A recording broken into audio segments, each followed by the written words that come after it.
Brookfield real estate investment trust rate का आ रहा है आईपीओ। सबसे पहले तो आपको और हमें मिलकर यह समझना पड़ेगा कि आखिरकार रेट क्या होती है, किस तरीके से फंक्शन करती है, किस तरीके से रिटर्न्स देती है। फिर फाइनली हम समझेंगे Brookfield real estate investment trust के रिलेटेड कुछ बेसिक पॉइंटर्स, आईपीओ के रिलेटेड कुछ इंपॉर्टेंट पॉइंट्स और फाइनली मेरा पर्सनल फाइनल डिसीजन इस आईपीओ में क्या बन रहा है डिटेल में इसी वीडियो में डिस्कस करने वाले हैं।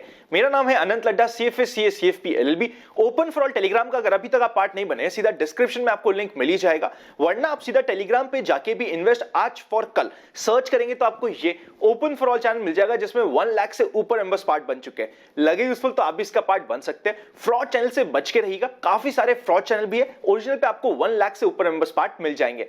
चलिए शुरू करते हैं एक एक चीज समझना।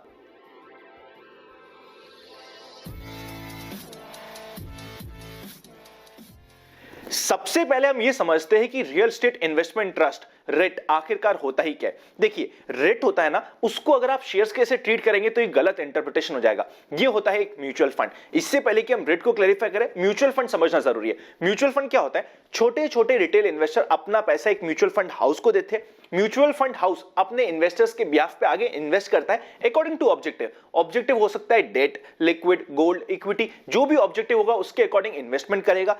फिर जो रिटर्न्स आएंगे म्यूचुअल फंड्स के पास, अपना एक्सपेंस रेशियो काट के म्यूचुअल फंड इन्वेस्टर्स को वापस पास ऑन कर देता है। ये होता है म्यूचुअल फंड का कंसेप्ट। अब रेट क्या होता है? रेट भी ऐसा ही कुछ होता है, समझने की कोशिश करते हैं। रेट में क्या होता है? रेट के होते हैं यूनिट होल्डर्स। यूनिट होल्डर अपना छोटा छोटा पैसा मिला के रेट को देते हैं और रेट अपने यूनिट होल्डर्स के ब्याज में आगे इन्वेस्टमेंट करता है। यहां पे जो इन्वेस्टमेंट होता है वो कुछ कमर्शियल प्रॉपर्टीज पे या फिर कुछ पैसा यूज किया जाता है रेंट करने के लिए। ये दो मेन पर्पस होते हैं जिसके लिए आगे पैसा यूज हो जाता है। जैसे ही रिटर्न्स आते हैं, खर्चा बचा के फाइनल जो पैसा बचता है उसका एक मेजर एलोकेशन यूनिट होल्डर्स को मिल जाता है। ये हमें समझना पड़ेगा कि रेट की वर्किंग होती है। रेट में हम बात करें प्रमोटर्स, तो प्रमोटर्स नहीं होते हैं। जिस तरीके से म्यूचुअल फंड में स्पॉन्सर्स होते हैं, रेट में भी स्पॉन्सर्स हमें मिलते हैं।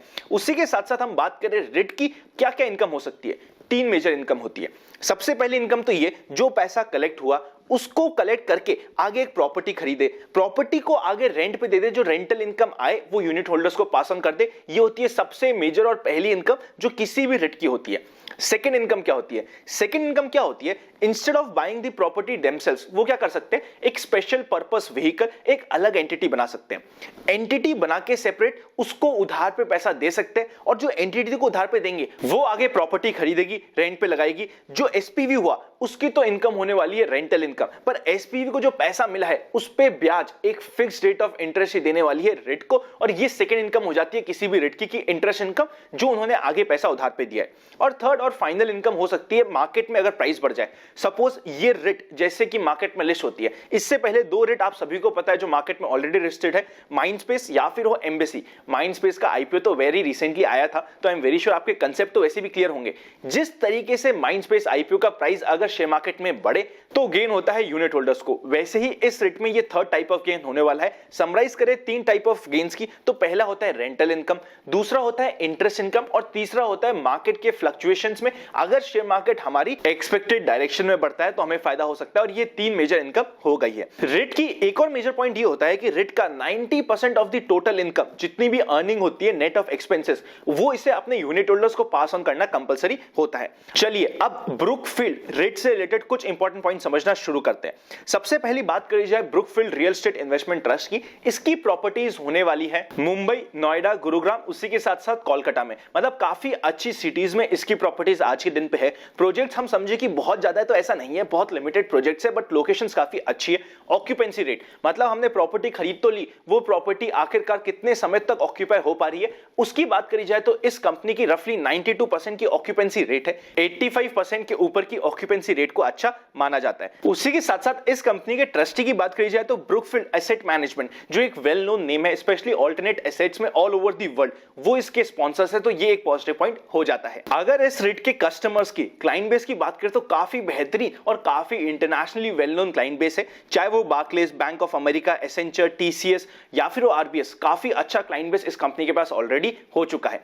अब इस कंपनी के रिलेटेड कुछ इंपॉर्टेंट पॉजिटिव पॉइंट्स, पॉजिटिव्स की बात करें तो सबसे पहला पॉजिटिव होता है कंपनी का स्पॉन्सर ब्रुकफील्ड एसेट मैनेजमेंट, एक वेल नोन काफी अच्छी कंपनी है जो स्पेशली ऑल्टरनेटिव इन्वेस्टमेंट्स में एक well known company all over the world रहने वाली है। उसी के साथ साथ सेकंड इंपॉर्टेंट पॉजिटिव की बात करें तो कंपनी के जो लोकेशंस है, जिधर इनकी प्रॉपर्टीज है वो काफी अच्छी डाइवर्सिफाइड है, जैसा कि आपकी और हमारी बात भी हुई थी। सिर्फ प्रॉपर्टीज ही डाइवर्सिफाइड नहीं है, इनके क्लाइंट भी काफी डिफरेंट सेक्टर्स में डाइवर्सिफाइड है, जो एक पॉजिटिव हो जाता है। फाइनली बात करी जाए इस सेक्टर की ग्रोथ अपॉर्चुनिटीज की, तो आने वाले समय में अच्छी ग्रोथ अपॉर्चुनिटीज इंडिया में हो सकती है। वैसे भी रेंटल इनकम इंडिया में वन ऑफ द लोएस्ट है वर्ल्ड में, तो आने वाले समय में अगर थोड़ी सी भी एक्सपैंड हुई या बढ़ी तो एक अच्छी अपॉर्चुनिटीज हो सकती है। एक्सपेक्टेशन सिर्फ 5% के आसपास की ग्रोथ होने वाली है, इसमें एक्सेप्शन वाली ईयर को छोड़ दीजिएगा।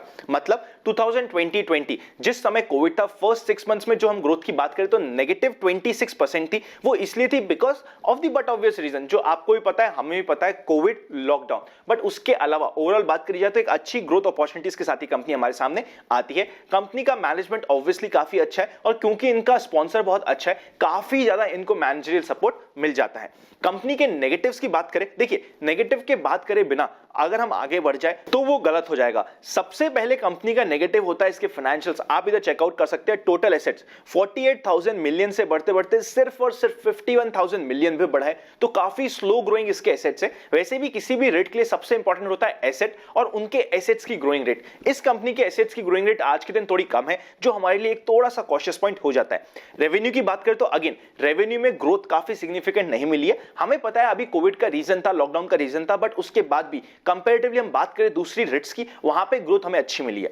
टोटल रेवेन्यू की बात करें तो 8600 मिलियन से बढ़ते बढ़ते रफली 9800 मिलियन पे पहुंचा है, और अभी रिसेंटली पहले 6 मंथ्स की बात करें तो 4600 मिलियन है, जो ओके फिगर है, बहुत ज्यादा स्ट्रॉन्ग फिगर ये हमें नहीं बता रहा है। प्रॉफिट आफ्टर टैक्स की बात करें तो 2018 में रफली 161 करोड़ का प्रॉफिट था, 1610 मिलियन का वो प्रॉफिट होने का कारण था कुछ additional income from other sources. हम समझे कि इनके बिजनेस की वजह से ये इनको इनकम हुई थी, वो गलत बात हो जाएगी। 2019 में लॉस था, 2020 में अगेन ड्यू टू कोविड काफी मेजर लॉस इस कंपनी को हो रहा है, तो इस कंपनी के फाइनेंशियल ज्यादा स्ट्रांग नहीं है। अगर हम प्रॉफिट मार्जिन की बात करें तो रफली नेगेटिव 15% है, पॉजिटिव नहीं, नेगेटिव 15% है। कंपनी के ऊपर 6600 करोड़ के ऊपर का डेट है, जिसकी वजह से इंटरेस्ट का काफी ज्यादा बर्डन है। और हम बात करें इंटरेस्ट कवरेज रेशियो की तो 1 से भी कम है, मतलब आज के दिन कंपनी अपने इंटरेस्ट को भी पूरा पे करने में सक्षम नहीं हो पा रही है। ये एक इंपॉर्टेंट पॉइंट होने वाला है। इस कंपनी के जो कॉम्पिटिटर है, वो जो ऑलरेडी लिस्टेड है, माइंडस्पेस और एम्बेसी, वो काफी बेहतरीन एज कंपेयर टू इस कंपनी के फाइनेंशियल्स के साथ हमारे सामने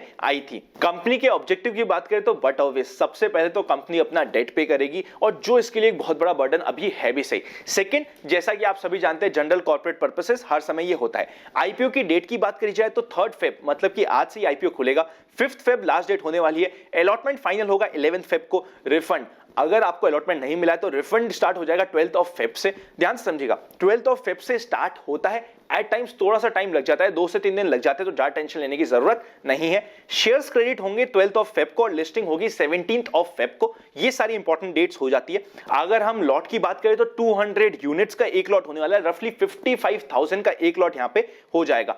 टोटल आईपीओ की साइज की बात करें तो 3800 करोड़ के आसपास का टोटल आईपीओ साइज है, और पूरा का पूरा फ्रेश इशू है।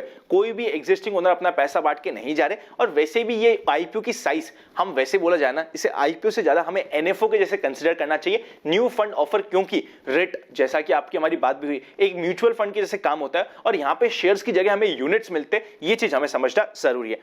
किस रेट पे हमें यूनिट्स मिलने वाले हैं, उसकी प्राइस 274 से 275 है। जैसा कि आप जानते हैं, हमेशा ये हमें यूज करना है कट ऑफ प्राइस, अगर हमें यूज करना भी है तो। लिस्टिंग बीएसई और एनएसई दोनों पे होने वाली है। अब इससे पहले कि मेरे पर्सनल फाइनल डिसीजन या आउटलुक पे जाए, अगर अभी तक आपके पास डीमैट नहीं तो डिस्क्रिप्शन में डीमैट अकाउंट ओपनिंग लिंक्स और प्राइवेट चैनल पर जुड़ने का प्रोसेस मिल जाएगा।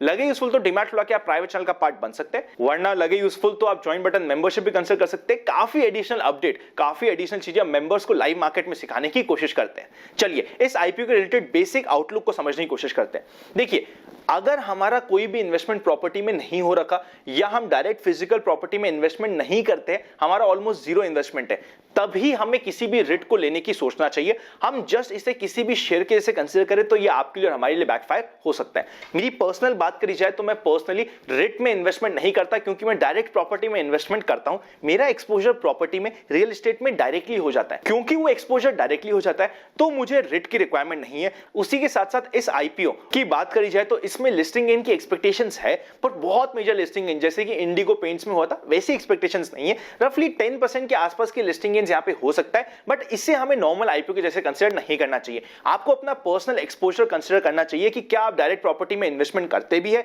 या नहीं। क्योंकि मैं करता हूं तो मैंने तो इस आईपीओ को कंप्लीटली अवॉइड कर दिया। मैं रेट को यूज नहीं करता, चाहे ये हो चाहे इससे पहले आईवी कोई सी भी रेट हो। बट हां, अगर आपका एक्सपोजर नहीं है तो आप कंसीडर कर सकते हैं, चाहे ये वाला आईपीओ हुआ या फिर इसके पहले आए हुए दोनों रेट हुए, चाहे वो माइंडस्पेस हो या एम्बेसी हो। अगर आपका डायरेक्ट प्रॉपर्टी में इन्वेस्टमेंट नहीं है तो आपको रेट में कंसीडर करना हो सकता है। रेट आज के दिन इंडिया में थोड़ा सा नया कंसेप्ट है, तो इसे डेवलपमेंट होने में, थोड़ा और प्रोफेशनली डेवलप होने में टाइम लग सकता है, बट एक बेहतरीन कंसेप्ट है जो फॉरेन कंट्रीज में काफी अच्छा काम करता है।